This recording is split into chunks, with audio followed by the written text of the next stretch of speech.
আসসালামু আলাইকুম। কি অবস্থা সবার? কেমন আছেন? আশা করি সবাই ভালো আছেন। আজ তাহলে ঘুরে আসা যাক আপনার প্রিয়, আমার প্রিয়, প্রিয় জেলা চাঁদপুর। সো গাইস, এখন আমরা রওনা হব ইলিশের বাড়ি চাঁদপুরে। এই তো আমরা বগদাদ কাউন্টার থেকে বাসে উঠে গেলাম চাঁদপুরে।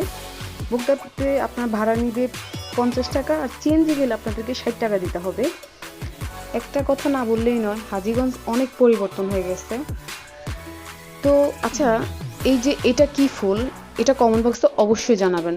আর গাইস, ভিডিওটা দেখতে হলে অবশ্যই লাস্ট অব্দি দেখতে হবে কি কি করলাম আমরা। সো এই যে বাহিরের যে দৃশ্যগুলা অসম্ভব সুন্দর লাগতেছে, মানে জার্নিটা বোরিং লাগতেছে না, আমার কাছে অনেক ভালোই লাগতেছে। সো গাইস, আজকে আপনাদেরকে চাঁদপুর সম্বন্ধে কিছু ধারণা দিব। আশা করি ভিডিওটি লাস্ট অব্দি দেখবেন, না দেখলে তো ভাই বুঝতেই পারবেন না। এই তো ফাইনালি আমরা চলে আসলাম চাঁদপুরে।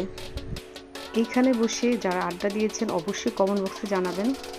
চাঁদপুরের মেন আকর্ষণ এই ইলিশ চত্বরে।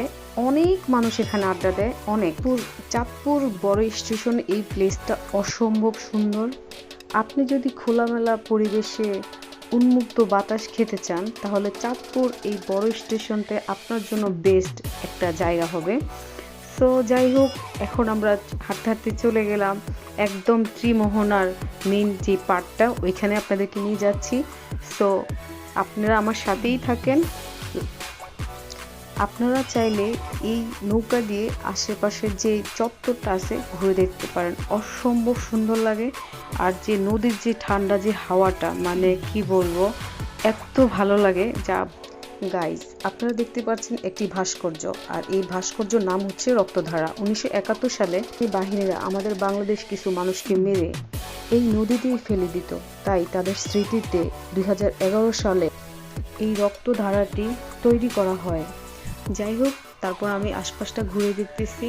এই যে দুটা বাচ্চা পানিতে খেলতেছে না, আমার দেখে এত ভালো লাগতেছে। সে ছোটবেলার স্মৃতিগুলো মনে পড়ে গেল। আর চাইলেও ওই সময়গুলো আর কখনোই ফিরে পাবো না।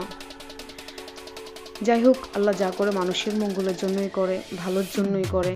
ঘুরতে ঘুরতে আমার প্রচুর পানি পিপাসা লাগছে, তখন আমি একটা ডাব কিনলাম। ডাবটা খাওয়ার পর সত্যি কি বলবো, পুরা শরীরটা ঠান্ডা হয়ে গেছে। তো যাই হোক, এই চাঁদপুর যে তীরমোহনা আছে, এই জায়গাটাতে প্রচুর মানুষ হয়, প্রচুর দূর দূরান্ত থেকে প্রচুর মানুষ এখানে আসে এই প্রাকৃতিক যে হাওয়াটা, নদীর যে ঠান্ডা বাতাস, এটা খাওয়ার জন্য।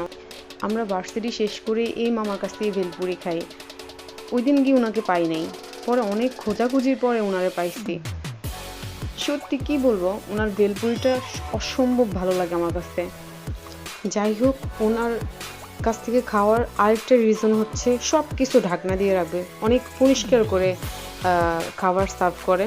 আর হ্যাঁ, আমার কথার মাঝে যদি কোনো ভুল ত্রুটি থাকে অবশ্যই ছোট বোন হিসেবে ক্ষমার দৃষ্টিতে দেখবেন। আর আমার এই ভিডিওটি কে কোথা থেকে দেখছেন অবশ্যই কমেন্ট বক্সে জানাবেন। অবশ্যই লাইক, কমেন্ট এবং শেয়ার করবেন। আজকের মতো এখানেই বিদায় নিলাম। দেখা হবে পরবর্তী কোনো ভিডিওতে। ভালো থাকবেন, সুস্থ থাকবেন। আল্লাহ হাফেজ।